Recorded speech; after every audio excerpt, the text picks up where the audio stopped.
Bismillahirrahmanirrahim. Bonjour tout le monde. Aujourd'hui, Inch'Allah Ta'ala, avec la correction de cet exercice, on a f et g, deux fonctions définies par f de x égale à x carré plus x, et g défini par g de x égale à 2x plus 2 sur x moins 1. La première question, déterminer le domaine de définition de chaque fonction. Donc, on a f, c'est une fonction polynôme. Donc, le domaine de définition, c'est l'ensemble R. Et pour la fonction g, c'est une fonction rationnelle. Donc, le dénominateur doit être différent de 0. Donc, dg égale à combien? Si x appartient à R, tel que x moins 1 différent de 0. C'est-à-dire que x appartient à R, tel que x différent de 1. Donc, c'est moins l'infini 1, union 1 plus l'infini. Donc, c'est le domaine de définition de la fonction g. Deuxième question. Déterminer les coordonnées des points d'intersection de CF et les axes du repère. Bien sûr, on a deux axes. C'est l'axe des abscisses, l'axe OX, et l'axe des ordonnées. Premièrement, l'intersection de CF avec l'axe des abscisses. Donc, il faut résoudre toujours l'équation f de x égale à 0. Donc, l'équivalence, c'est que x carré plus x différent de ou bien égal à 0. Donc, une équation deuxième degré, soit on peut déterminer le discriminant delta, ou bien on peut factoriser directement par x. Donc, c'est x facteur de x plus 1 égale à 0. Donc, c'est x égale à 0, ou bien x plus 1 égale à 0. Donc, x égale à 0, ou bien x égale à moins 1. Toujours ici, équivalent à. Équivalent à. Ou bien équivaut à. Donc, on a deux solutions de cette équation. Donc, on a deux points d'intersection. Donc, le premier point, par exemple, c'est A, 0, ou bien O, c'est l'origine O, 0, 0. Et le point A, par exemple, d'abscisse moins 1, toujours la solution, c'est l'abscisse. Et l'ordonnée, toujours, c'est 0. Donc, on a deux points, sont les points d'intersection de CF avec l'axe des abscisses. Maintenant, l'intersection de CF avec l'axe des Y, l'axe des ordonnées, OY. Donc, pour déterminer l'intersection, il faut calculer les marges de 0. Donc, f de 0 égale à combien? Donc, 0 plus 0, c'est 0. Donc, c'est le point 0, 0. Ici, on a bien sûr 0, 0. C'est le point d'intersection avec l'axe des ordonnées et l'axe des abscisses en même temps. Et bien sûr, le point d'intersection de CF avec l'axe des ordonnées. Très bien. Troisième question maintenant. Déterminer les coordonnées des points d'intersection de CG et les axes du repère OI.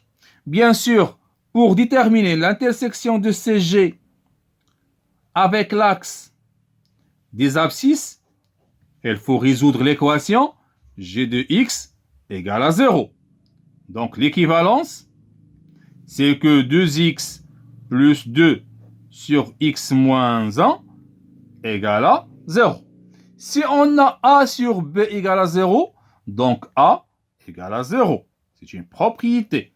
Donc l'équivalence, c'est que 2x plus 2 égale à 0. a sur b égale à 0, donc a égale à 0. Donc l'équivalence, c'est 2x égale à 2, alors que x égale à combien? Moins 2. Moins 2 sur 2, c'est moins 1. Donc on a seulement une solution, donc on a seulement un point d'intersection. Alors, le point B, par exemple, d'abscisse moins 1 et d'ordonnée 0. C'est le point d'intersection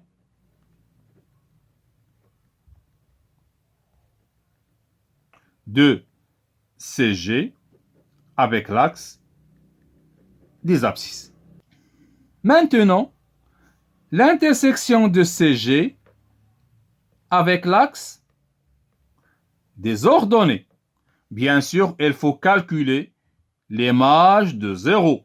Donc, G de 0 égale à combien? On va remplacer x par 0. Donc, 2 sur moins 1, c'est moins 2. Donc, le point, par exemple, C, le point 0, moins 2, 0, moins 2, et le point d'intersection de CG avec l'axe des ordonnées. Très bien.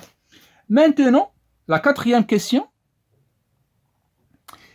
Déterminer les points d'intersection ou bien les coordonnées des points d'intersection de CF et de CG. Donc, pour déterminer les coordonnées des points d'intersection de CF et CG, il faut résoudre l'équation f de x égale à g de x. Donc, toujours, pour trouver l'intersection de deux courbes, il faut résoudre une équation. Donc, l'équivalence, c'est x carré plus x égale à combien? Égale à 2x plus 2 sur x moins 1. Donc, l'équivalence, on va multiplier ici. Si on a a égale à b sur c, donc ac égale à b. Donc, ici, c'est x carré plus x, facteur de x moins 1, égale à 2x plus 2. Donc, on va résoudre cette équation. Alors, c'est x carré plus x, facteur de x moins 1, moins, entre parenthèses, 2x plus 2, égale à 0. Donc, on a un facteur commun ici. Si on factorise ici par x, donc x plus 1, x moins 1, et on factorise ici par 2, il reste x plus 1 égale à 0. Donc, on a un facteur commun. C'est x plus 1. Donc, x plus 1, facteur de combien? De x, facteur de x moins 1, moins 2, égale à 0. Ou bien, vous pouvez développer ici le tout. Donc, une équation de troisième degré. On remarque qu'on a ici un point ou bien un abscisse commun. C'est moins 1, 0. Moins 1, c'est un abscisse commun entre les deux fonctions. L'image de moins 1, c'est 0. L'image de moins 1, c'est 0 pour les deux fonctions. Donc, on utilise la division euclidienne. Ou bien, vous pouvez, bien sûr, remarquer qu'on a ici un facteur commun, c'est x plus 1. Donc, c'est x plus 1 facteur x carré moins x moins 2 égale à 0. Bien sûr, si on a a fois b égale à 0, donc a égale à 0, ou bien b égale à 0. Donc, l'équivalence, c'est x plus 1 égale à 0, ou bien x carré moins x moins 2 égale à 0. Donc, x égale à moins 1. Et cette équation, c'est une équation du deuxième degré. Donc, il faut déterminer le discriminant delta. C'est b carré moins 4ac. Donc, avec a égale à 1, b égale à moins 1, et c égale à moins 2. Donc, delta égale à combien? B carré, c'est 1. Moins 4 fois moins 2, c'est plus 8. Donc, égale à 9.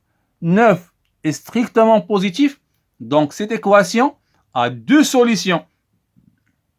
x1, c'est moins b, moins racine carrée de delta sur 2a, égale à combien? Moins b, c'est moins 1, c'est-à-dire 1. Moins racine 9, c'est 3. Sur 2a, 2 fois 1 sur 2. Donc, égale à combien? Moins 2 sur 2 égale à moins 1. Et bien sûr, x2, c'est moins b plus racine carrée de delta sur 2a, égale à combien x2? Égale à moins b, c'est 1, plus 3 sur 2. Donc, 1 plus 3, 4, 4 sur 2, 2. Donc, les points d'intersection, on a ici deux points en même abscisse, c'est moins 1. Donc, c'est le point, par exemple, D, d'abscisse moins 1. Et l'image, c'est F de moins 1 ou bien G de moins 1. Ça revient au même. Donc, bien sûr, l'image de moins 1 égale à combien? C'est 0.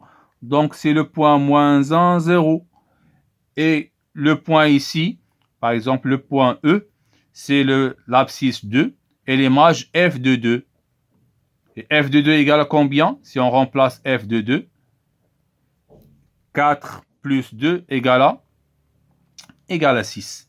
Donc, 2, 6. Donc, on a deux points d'intersection. On remarque que le point A, B et D, c'est le même point.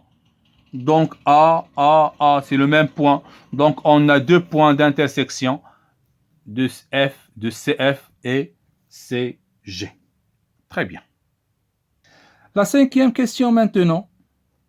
Déterminer le taux de variation de la fonction f. Bien sûr, soit x et y, deux réels distincts. Bien sûr, qu'est-ce que ça veut dire distinct? C'est-à-dire que x différent de y. Donc, on a le taux de variation de la fonction f égale à combien? C'est f de x moins f de y sur x moins y. On a f de x égale à combien? C'est x carré plus x. Donc, f de y égale à combien? Donc, c'est y carré plus y. On va remplacer tout simplement x par y. Donc, le taux de variation égale à combien? Donc, c'est x carré plus x moins y carré plus y. Le tout sur x moins y. Donc, égal à combien? C'est x carré moins y carré plus x moins y, le tout sur x moins y.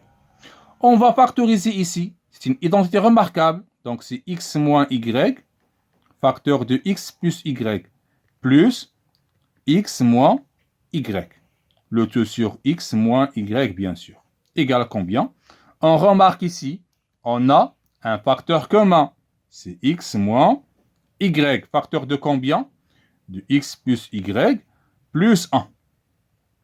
Le tout sur combien? Sur x moins y. Donc, on va simplifier par x moins y. Donc, c'est x plus y plus 1. Donc, c'est le taux de variation de la fonction f. Maintenant, la question B. Déduire les variations de la fonction f. Bien sûr, d'après le taux de variation. Ici, on a deux intervalles.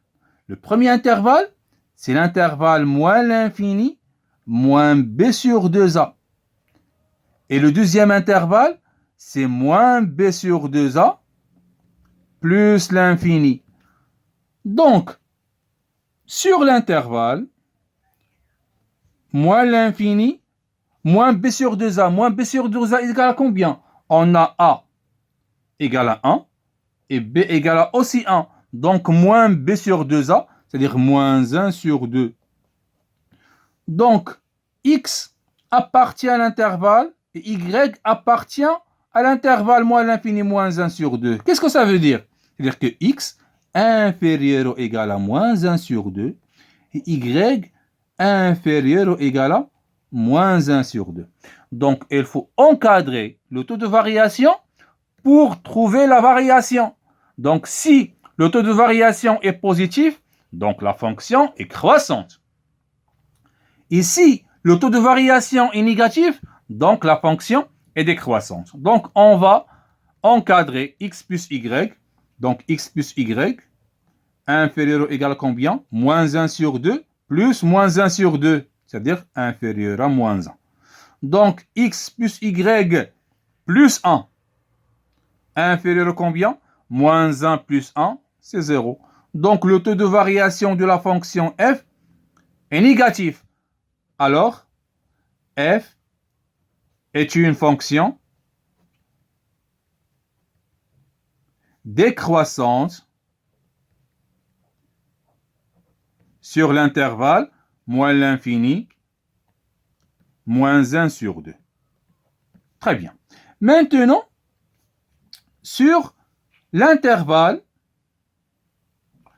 moins b sur 2a plus l'infini, c'est-à-dire moins 1 demi plus l'infini. Qu'est-ce que ça veut dire? X appartient à l'intervalle, Y appartient à l'intervalle, moins 1 demi plus l'infini. C'est-à-dire que X est supérieur ou égal à moins 1 sur 2, Y supérieur ou égal à moins 1 sur 2. Donc, on va encadrer le taux de variation, c'est-à-dire X plus Y supérieur ou égal à combien? Moins 1 demi plus moins 1 demi, c'est moins 1. Donc, X plus Y plus 1 supérieur ou égal à combien? Moins 1 plus 1, 0. Donc, le taux de variation de la fonction f est positif. Donc, f est une fonction croissante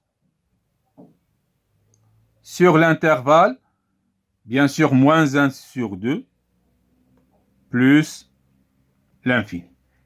Question C maintenant. Tracer le tableau de variation de la fonction f. Bien sûr, c'est une conclusion.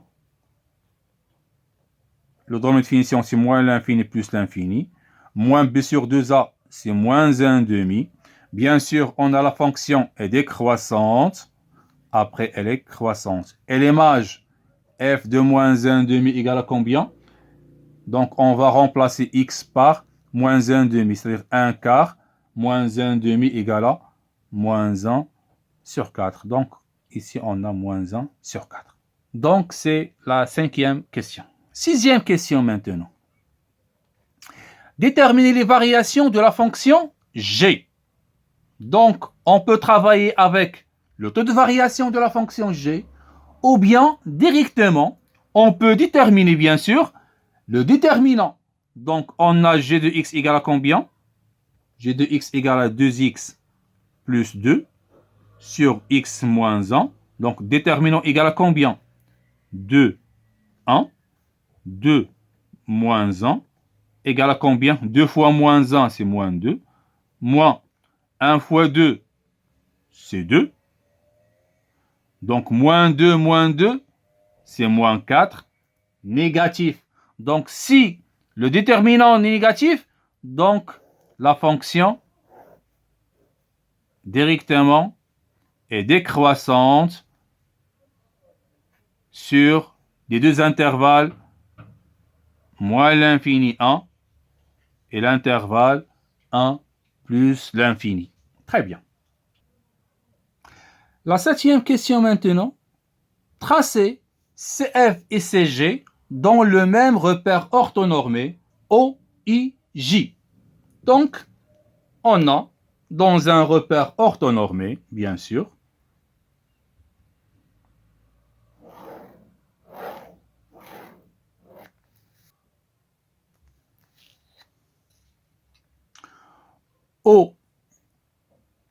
OIJ, repère orthonormé, bien sûr. Premièrement, on va commencer par la fonction f. Bien sûr, on a CF est une parabole de sommet,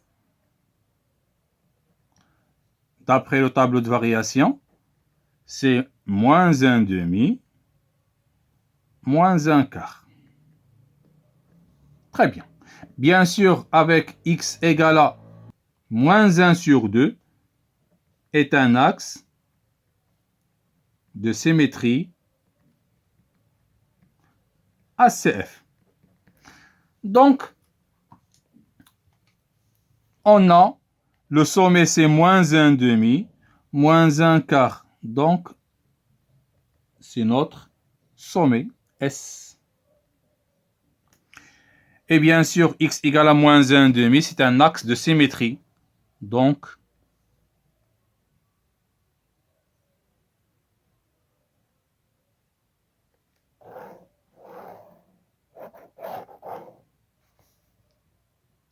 c'est notre axe de symétrie, ACF. Bien sûr, les points d'intersection de CF avec l'axe des abscisses, c'est le point O et le point -1, 0. -1, 0.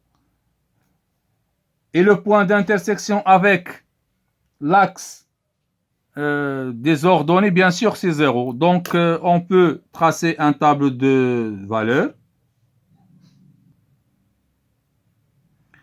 Donc, on a l'image de 0, c'est 0. L'image de 1, on va remplacer x par 1. Donc, 1 au carré, c'est 1. 1 plus 1, 2. Et l'image de 2, par exemple, 2 au carré, 4. 4 plus 2, 6. Donc, 0, 0, c'est le premier point. Deuxième point, c'est 1, 2. Donc, 1, 2, il existe ici. Et le troisième point, c'est 2. Et l'image de 2, c'est 6. Donc, 2, 6, 2. 1, 2, 3, 4, 5, 6. Donc, il existe ici. Donc, d'après les 3 points, on a la courbe représentative de la fonction f. Très bien. Puisque x égale à moins 1 demi, c'est un axe de symétrie. Donc, le symétrique de ce point, donc 1,5, 1,5, donc il existe ici. De même ici, on a combien? On a 1, 2,5, donc 1, 2,5, donc il existe ici. Donc, d'après les 3 points, on a la deuxième partie de la courbe représentative de la fonction f.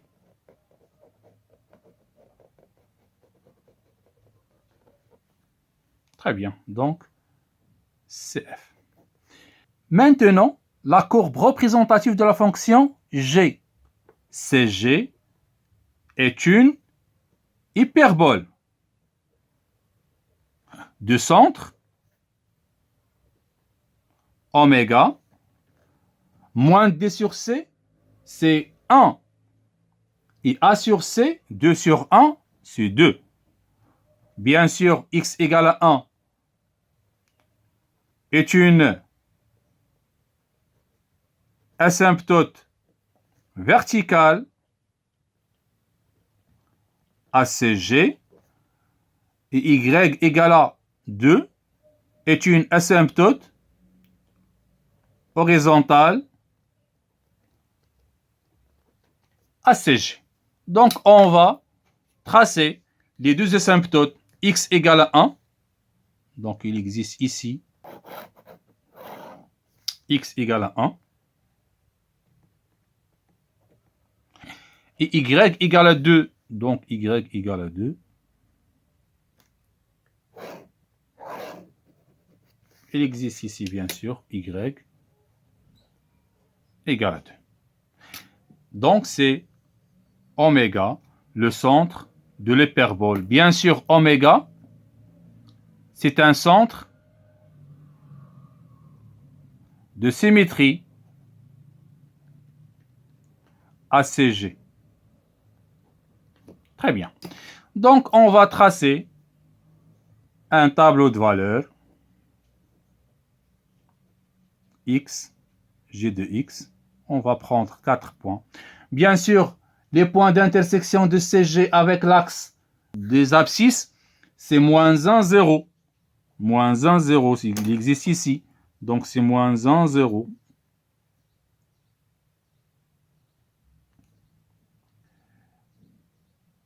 Et l'intersection de CG avec l'axe des ordonnées, c'est 0, moins 2. 0, moins 2. Donc, on a, premièrement, 2 points. Donc, l'image de moins 1, c'est 0. Et l'image de 0, c'est moins 2.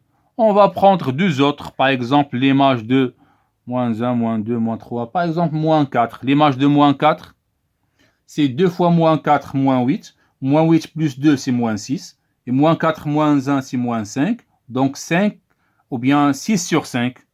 6 sur 5 égale combien? Presque 1,2. Donc 1,2. On va prendre quatrième abscisse, par exemple 1 demi. L'image de 1 demi, c'est 2 fois 1 demi, 1. 1 plus 2, c'est 3. 1 demi moins 1, c'est moins 1 demi. 3 sur moins 1 demi égale à moins 6. Donc, on a deux autres. Moins 4, 1. Donc, moins 1, moins 2, moins 3, moins 4, 1,2. C'est presque ici. Et l'image de 1 demi, c'est moins 6. Donc, moins 2, moins 4, moins 6. Donc, il existe ici. Donc, d'après les 4 points, on a la première partie de l'hyperbole. Toujours se rapproche à l'asymptote horizontale.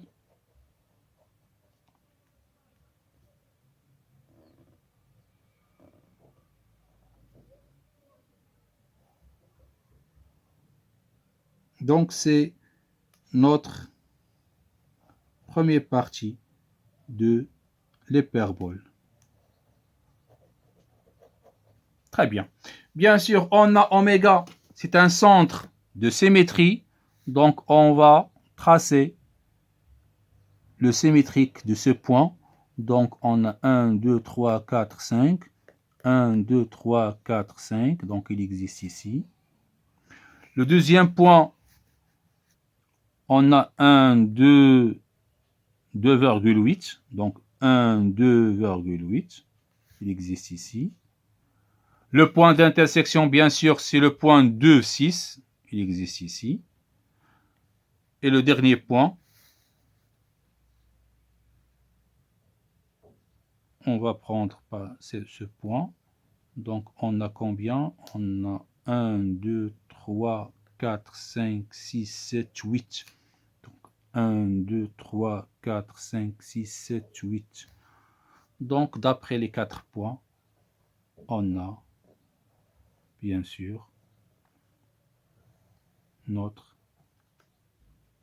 hyperbole. Donc, se rapproche à l'asymptote verticale et horizontale. Donc, c'est la courbe représentative de la fonction g. Très bien. La 8e question maintenant. Résoudre graphiquement l'inéquation f de x supérieur strictement g de x. Qu'est-ce que ça veut dire? F de x supérieur strictement g de x. C'est-à-dire, la courbe CF existe ou bien se trouve au-dessus ou bien strictement au-dessus de la courbe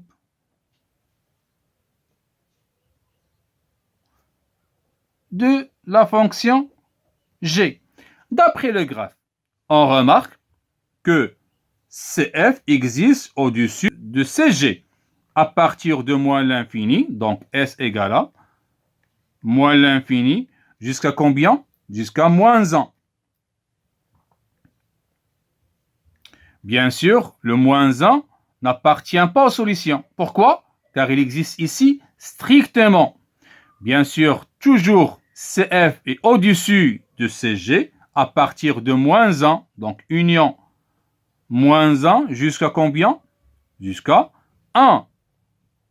Donc toujours CF existe au-dessus de CG. Mais à partir de 1, on remarque que CF existe au-dessous de CG. Donc on ne peut pas prendre l'intervalle 1 jusqu'à 2. Donc sur l'intervalle 1, 2, on a CF existe au-dessous de CG. Mais à partir de 2, union 2, jusqu'à plus l'infini, on a toujours CF et au-dessus de CG. Donc 2 plus l'infini. Donc c'est la solution de cette inéquation graphiquement. Très bien. Maintenant, la 9e question. Soit h, la fonction définie par h de x égale à la valeur absolue de f de x. C'est-à-dire que h est une fonction positive. Toujours positive. On remarque que la courbe de f existe au-dessus de l'axe des abscisses et en même temps en dessous de l'axe des abscisses. Bien sûr, h de x est une fonction positive. Les images, c'est l'axe des ordonnées. F de x, c'est l'ensemble des images, bien sûr. Donc, si la fonction existe au-dessus de l'axe des abscisses, donc la fonction est positive. Et si la fonction, bien la courbe, existe au-dessous de l'axe des abscisses, donc la fonction est négative. On remarque, sur l'intervalle moins 1, 0, la courbe existe au-dessous de l'axe des abscisses.